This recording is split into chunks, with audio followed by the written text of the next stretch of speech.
Senator from Illinois. Are we in a quorum call? We are not. Thank you, Mr. President. Mr. President, my colleague, Senator Lindsey Graham of South Carolina, has been my friend and ally in many causes, and we notably disagree on others. He recognizes, and I share with him, the importance of continued support for Ukraine. He has been a steadfast partner in support of that country and holding Russia accountable for war crimes. But not addressing the manufactured debt ceiling crisis also could threaten to undermine continued U.S. support. My colleague has raised concerns about the level of growth of defense spending in the bipartisan debt deal that was announced this last weekend.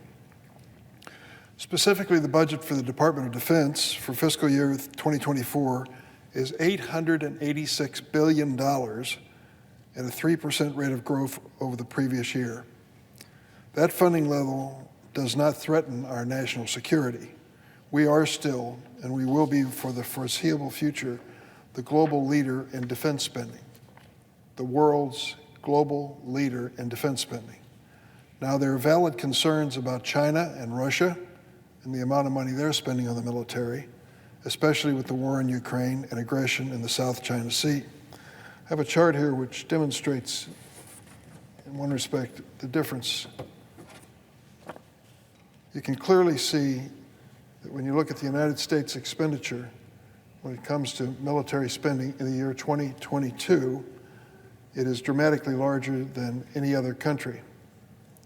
In fact, when it comes to our defense budget, the United States continues to outspend the next 10 countries in the world combined. In the decade following the horrific attacks on September 11th, U.S. military spending increased 50%, adjusted for inflation, compared to a fraction of that for other discretionary spending priorities. Our spending wisely goes to competitive pay for service members, to recruit and retain the best, most powerful all-volunteer force. On average, Chinese Army pays their soldiers $108 per month, compared to $1,733 per month average here in the United States. Russian contract soldiers can make $1,100 a month. Conscripts can be paid as little as $25 a month in Russia. Our spending has gone toward 11 world-class aircraft carriers. China just barely acquired a third carrier, which, according to even Chinese analysts, is still a long way from competing with the United States in that category. Finally, our spending goes toward maintaining a global presence, ensuring sea lanes are open to commerce, and fostering stability in key areas of the world. Russia and China don't have that priority. Instead, they focus on aggression closer to their borders and exploiting other nations. Now, much of the current budget discussion also is focused on responsible spending and oversight, and Congress has an important oversight responsibility.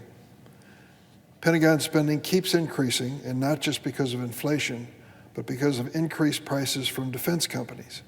As recently pointed out on the television show 60 Minutes, in some cases because of what seems like obvious price gouging. Put simply, increased defense spending does not automatically go toward deterring China or Russia. I chaired the Defense Appropriations Subcommittee of the Senate Appropriations Committee for several years and was ranking member as well. It's an awesome responsibility. More than half of our federal budget goes through that one subcommittee. And many times I stopped in the middle of our deliberations about the appropriate spending to keep America safe and to protect our allies and interests around the world, and asked how these other countries manage to be so powerful and spend so much less. One explanation I've already accounted for, and that is they pay their soldiers a lot less. We value the men and women in uniform. We want the best. We want to stand by them. We want them to make a career of service in our military in many instances, and we need to pay them accordingly. I get it. But if you even take that and put it aside, it still puzzles me how many of these countries spend so little and yet compete with us in so many high cost categories here in the United States. We all know that global security goes beyond hardware and soldiers. The conflicts of today and tomorrow are no longer fought just on battlefields. Technology is dramatically transforming warfare, from advanced platforms that can allow a single ship to perform what several ships did decades ago, to a mass dissemination of propaganda that disrupts democracies and downplays autocracies. Climate change also will fuel future conflicts and instability. To quote former Defense Secretary Robert Gates, quote, "There are limits to what even the strongest and greatest nation on earth can do, and not every outrage, act of aggression, oppression, or crisis should elicit a U.S. military response." An even bigger defense budget doesn't equal complete security. China knows this. It is investing billions on spending related to national security outside of defense, infrastructure projects, clean energy, artificial intelligence. I can recall a trip to Israel on a congressional delegation led by Harry Reid. Shimon Peres was a leader in Israel and a well-respected man for many decades. And when Harry Reid asked him what's the greatest threat to the United States, he said very quickly, "It's China, don't you see it?" Of all the answers he could have given us, terrorism, loose nukes, other responses, he said it was China. And I started asking a question then of visitors from foreign countries to my office here in Washington, what's the presence of China in your country? Without exception, every one of them said, oh, China has a growing presence in our country. They are an important part of our economy and our future. And I was thinking to myself, China has a plan, it has a vision. It's insinuating itself in countries all around the world. The Belt and Road Project is a good example of that. Do we have a plan in the United States? Sometimes I wonder. We certainly have the right values, I have no question about that in my mind, but do we sell those values the way the Chinese sell their interests? I don't think we do. I think when it comes to the United States' involvement in countries around the world, we believe that the magic of capitalism and free markets will be appreciated by so many other countries and that they'll come to our side naturally. I think it takes more effort like the Chinese. It's interesting in research to compete on cutting-edge technology. My colleagues know this because they've supported the CHIPS and Science Act to precisely address the issue of America's place in the world. And China uses these investments as diplomatic influence all over the world with its Belt and Road Initiative. My colleague, who has been an excellent chair, Lindsey Graham, and ranking member of the State and Foreign Operations Appropriations Subcommittee, knows the importance of these investments and the overall strength of the United States. You want to beat China's spending on national security? Well, we need to look beyond the Pentagon box and look at all the other agencies who are facing caps and focus on the strength of our capabilities. Here's the reality. The greater harm to national and global security is not perceived lower defense spending, but rather a default on our debt. Let's hope we can avoid that this week, this manufactured political crisis. Not paying our bills would result in a loss of trust in the stability of the United States.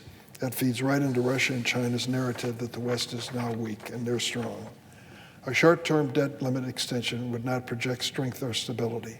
We have a responsibility in Congress to send a message of stability to the world. The choice is simple for me, and I hope my colleagues can see the greater picture as well. I would just conclude on the obvious difference of opinion I have with Senator Graham. He and I will agree on more than we disagree.